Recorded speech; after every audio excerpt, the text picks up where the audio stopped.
How's it going? Strife here, and today we're doing the dreaded Dredge Fractal. So this fractal, it's the longest fractal and the one that most people don't like because it is so long and tedious. But we're going to open it up here with the beginning area. You can either do one of, I guess, three methods. One of them's kind of a glitch. This, in my opinion, isn't a glitch because you don't really glitch anything, you just jump over a wall. So the way we're doing it is, you can see we're running along this wooden barrier, and we're just going to jump into the middle room. The other method is to hit these switches in both the cage next to us, and then there's a cage across on the other side of that middle walkway. So when a party member stands on the switch, it opens the gate doors that are below us on the left side that you can see. But doing it this way, you can just get across assuming your party members don't fall off and die. So I think one of the reasons our guardian fell off there is you really only need to jump once right around this corner. And you saw when I did it, I just jump and curve around directly back into the wooden beam. But that area right there where he was jumping on the vertical beams that kind of get you stuck a little bit, you actually don't need to jump. Just quickly tap your strafe key and you'll get around it. So after that, you want swiftness, or you're not going to make this jump. You also want to be out of combat. If you're in combat, the only way you can make that jump is with a dodge roll. But once we get down to the bottom here, you see we're just clearing this first group on the left side.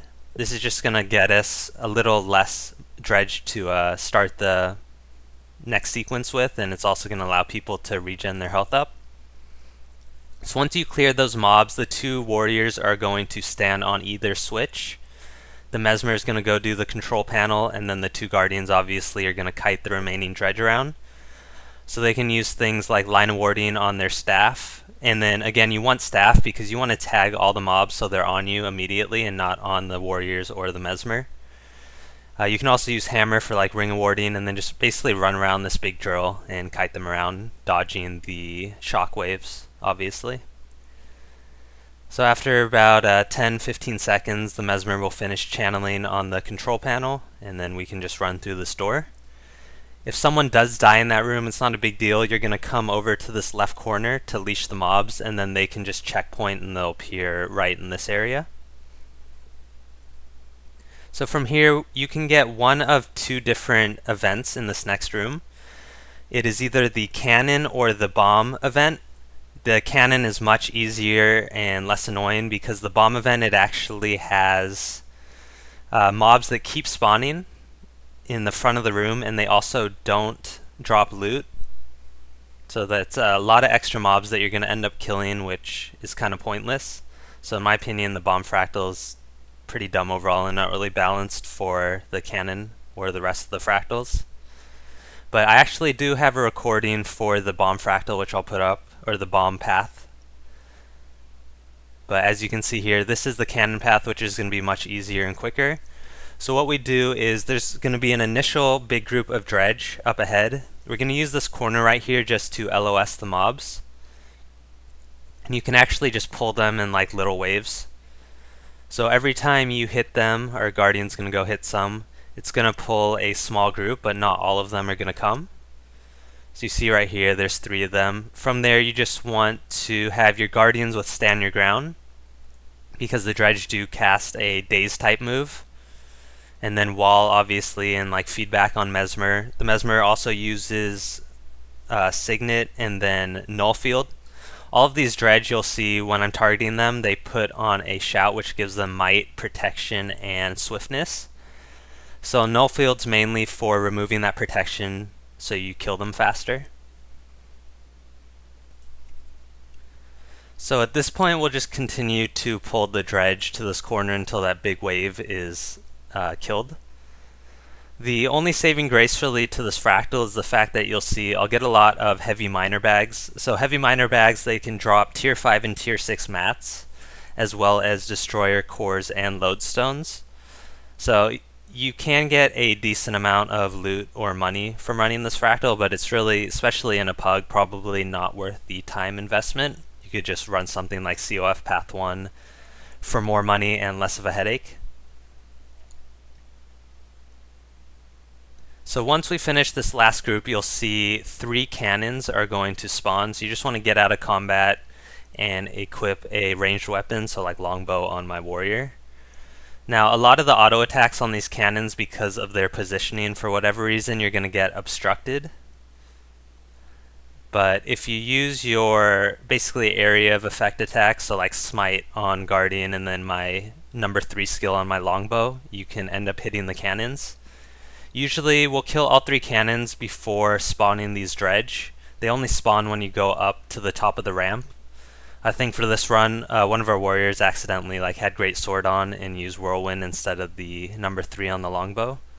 So he went into range and grabbed these dredge. Not a big deal though, we'll just pull them back to this closer corner. You're going to have to kill them anyway, so it's not a big deal. But same tactics as before, just pull them around, wall. And then the other thing is for Mesmer, what I'll try and do usually is I won't use my Signet until after the Guardians use Stand Your Ground. Because specifically for this part, I think the extra duration of Stand Your Ground is really helpful to avoid those dazes, which is going to stun your entire group and basically make their DPS 0 for, I think, like 3 seconds. So that is a good thing to do if you are the Mesmer. So from here, we're just going to finish off this last turret, clear out these dredge, and get up to the door to do the actual cannon type event.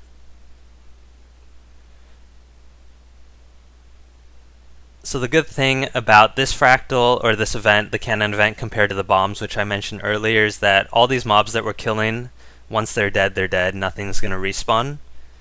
So even if you are in a pug and say you're wiping or doing things slowly, it's not going to be a big deal as long as you can just get through the event and kill everything eventually.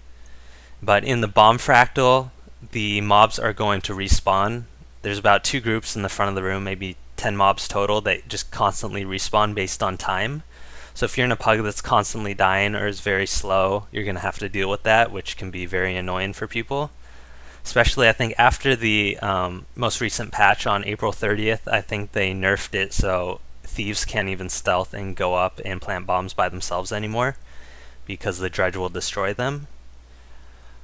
So I will show you the video to show you how we do that part to get through it pretty easily. Not as easy as the cannon fractal. So once we clear all these waves, there's going to be these 3 dredge up here with cannons. So you can just, as you saw, focus pull them together, use Guardian Greatsword, and then just burn them down. So each of these dredge are going to drop a mining cannon, which you see here. You want the 2 guardians to basically guard you while the warriors and the mesmers use these cannons. You also don't want to start firing on this door until everyone's ready. You want to start it at the same time.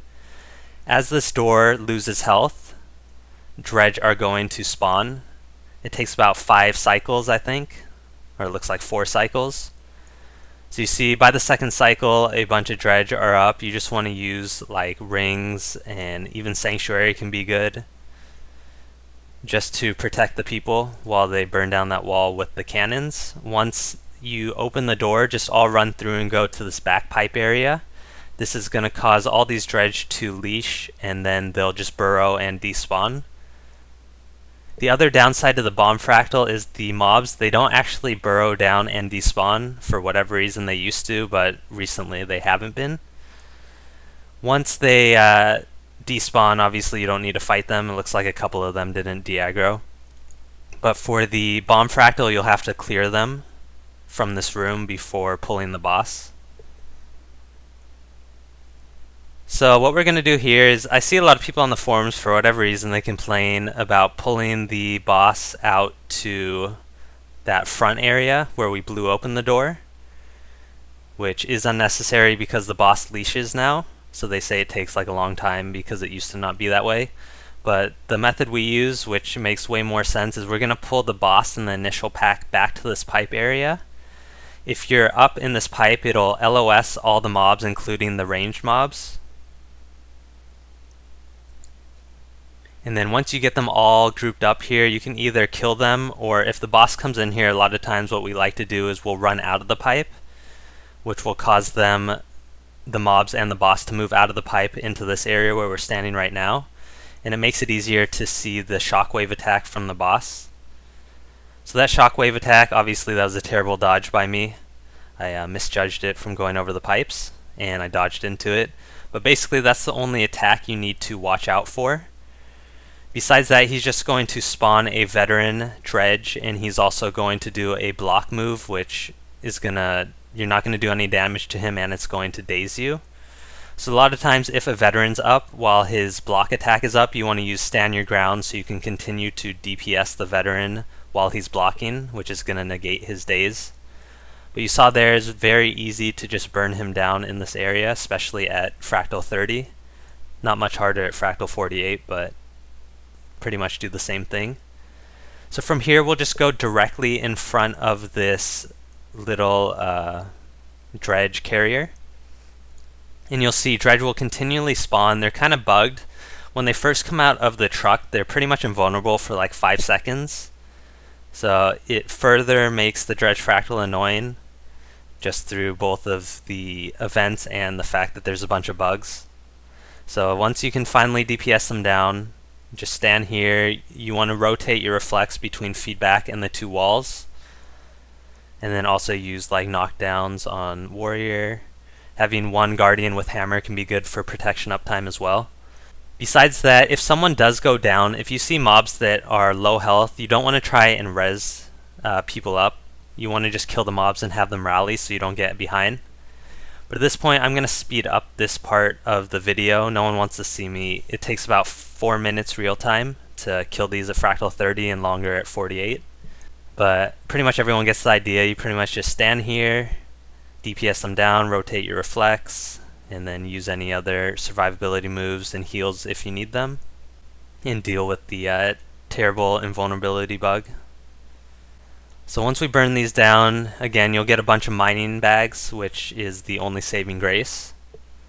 But I think between this video and the bomb fractal, you'll see that the dredge fractal is really not polished, and in my opinion not balanced or bug free at all. They could do a lot better job making this fractal more enjoyable. But for whatever reason, since this fractals came out, they haven't really done much other than fix a few bugs. But as you can see, so there's ice elementals in this little corridor. That means we have the ice elemental boss. If you see dredge in here, you're going to get the dredge boss. Overall, the ice elemental is easier just because a lot of people don't know how to double dodge the agony attack on the dredge boss. I'll try and get a video up for that. I do have a very old video which will pretty much show you the mechanics, but as long as you know how to dodge the dredge's agony attack, he's very easy as well. So for this boss, you can see we're just running along this walkway. Once you get to the end over here, you can just jump off and it'll leash all the ice elementals that we ran through in the corridor. So this boss, the mechanic is basically pouring buckets of like lava on top of either the dredge or the ice elemental. When you do that, you're going to do insane amount of damage, which is going to let you kill him, obviously. If he doesn't have the debuff on him from pouring lava on top of the boss to give him the debuff, he's also going to go into these like channeling type phases where he's going to regen health. So if he does do that because for some reason you missed the lava pull, you want to interrupt it. And then you saw I also did equip my longbow. You do want a ranged weapon to kite him around the room as well. So the first thing the ice elemental usually starts the fight with is its agony attack right there. Just make sure you dodge out of the red circles. Sometimes it's hard to see up on this walkway, so just watch out for that attack and make sure you dodge. Besides that, right now it's doing the channeling move where it heals health. Obviously it's full health right now, so we don't bother interrupting it. It only does that when it doesn't have the lava debuff on him. And then you see there the guardians kind of failed kiting him, but we had a good mesmer pull there. If you're a guardian, make sure that the elemental is in the circle area, the burnt area, before using your root. If you're kiting it and it's not getting in the burnt area, make sure that you go into melee range as well, just to get him in that area. You don't necessarily need to kite the whole time on guardians like ours are doing right now. You have a focus 5, you have aegises, and you have your dodges. So don't be afraid to melee. So you'll see here I'll pop in and melee him for 5 seconds on warrior as well. As far as the attacks go, in melee range there's only 2 attacks. There's the icicle attack, which is like the V-shaped icicles on the ground. That has a low charge up time, so it's pretty easy to run out of the way and not get hit. The other attack in melee range is his second Agony attack, besides the ranged icicles that drop from the ceiling. That one, he's going to cock his right arm back and do probably a 2-second charge up time before creating a big red circle. So that one, as long as you recognize it, is pretty easy to dodge out of the way as well. It's actually going to do it right here. So you'll see he's moving his arm back, and then he puts a big red circle of ice on the ground right there. So just move out of the way. Besides that, he spawns these little mini ice elementals, not a big deal overall. And then you'll see our Mesmers switched off to pulling the lever. For Mesmers, they can actually blink up through the floor and instantly be on top to pull the lever instead of having to run up the long way up the ramp. So that just speeds things up as well. The only one that you can't blink up the floor through is the initial lever that I pulled when I was on my warrior. That one, the platform's a little bit too high for you to blink through. And then at the end, you saw you just want to time warp and burst in and melee him. Not too hard overall, as long as you recognize his melee attacks. So that is it for the Dredge Fractal, and thanks for watching.